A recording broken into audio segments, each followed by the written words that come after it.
Nirmaliya DJ Sumit Satish Verma.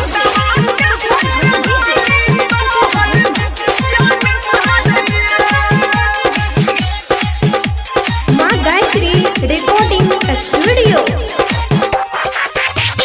होटवा के होट लाली तोहर जहन मारिए होटवा के होट लाली तोहर जहन मारिए अखिया के कारी कजरा तोहर बान मारिए होटवा के होट लाली होटवा के होट लाली होटवा के होट लाली होटवा के होट लाली तोहर जहन मारिए हे होटवा के होट लाली तोहर जहन मारिए।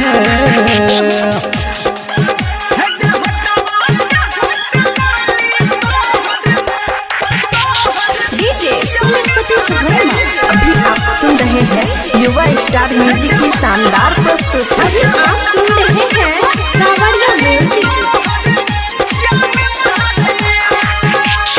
भगवान तोरा गुर की बड़ फुर्सत से बनेल को हमारा लेल तोरा अई दुनिया में पठेल को दुनिया में पठेल को। हाँ भगवान तोरा गुर की बड़ फुर्सत से बनल को हमारा लेल तोरा अही दुनिया में पठेल को दिलवा के भीतरी तोरा लेल फन मारिए हे होटवा के होट लाली तोहर जहन मारिए।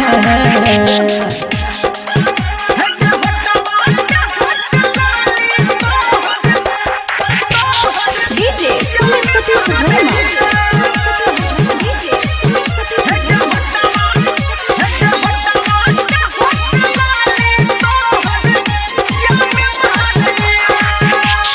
जादू तोरा नजर में छो हम करबो कते बड़ाई गे तोरा प्यार में गे गोरकी गेलों हम हराई गे गेलों हम हराई गे जादू तोरा नजर में छो हम करियो कते बड़ाई गे तोरा प्यार में हम तो गेलों सुन हराई गे कहू धर्मेंद्र सब कोई तहन मारिए हे होटवा के होट लाली तोहर जहन मारिए हे अखिया के कारी कजरा तोहर बान मारिए होटवा के होट लाली होटवा के होट लाली